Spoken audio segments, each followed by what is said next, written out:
আগের দিনকে যে পেপার ফ্যানটা বানাতে গিয়ে আর বানানো হয়নি, আজকে সেই কাগজটা দিয়েই একটা নতুন ধরনের পেপার ফ্যান বানাবো। এর জন্য ফার্স্টে আমি আইসক্রিমের স্টিকগুলো নিয়ে একটা সাইডকে ফুটো করে নিয়েছি। কিভাবে কাঁচি দিয়ে ফুটো করেছি সেটা তো তোমরা ভিডিও দেখে বুঝেই গেছো। তো এবারে সবকটা আইসক্রিমের স্টিককে একটা গুনার তারের মধ্যে ভরে নিয়েছি আর দুপাশ থেকে এইভাবে মুড়িয়ে মুড়িয়ে লক করে দিয়েছি। এখানে গুনার তারটা অনেকটাই নরম ছিল, তাই খুব ইজিলি কাজটা হয়ে গেছে।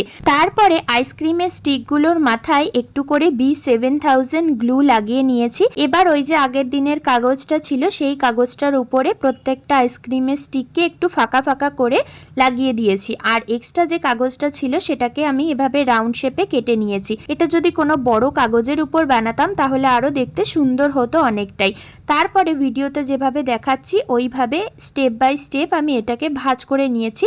ভাঁজটা একটু সাবধানে করতে হবে। তো সামনের দিকটা এরকম আঠার দাগ লেগেছিল বলে দেখতে ভালো লাগছিল না, তাই আমি এই পেপারটাকে একটু কালার করে নিয়েছি। কালার করার পর পেপারটা অনেকটা হালকা লাগছিল, তাই পিছন দিকে আমি একটা সাদা কালারের পেপার মেরে দিয়েছি। এবারে সামনের দিকটাতে ভাবলাম একটু হোয়াইট কালার দিয়ে ডিজাইন করে দেওয়া যাক, তাই পুরো পেপার ফ্যানটার মধ্যে আমি হোয়াইট কালার দিয়ে ফার্স্টে বর্ডার করে নিয়েছি।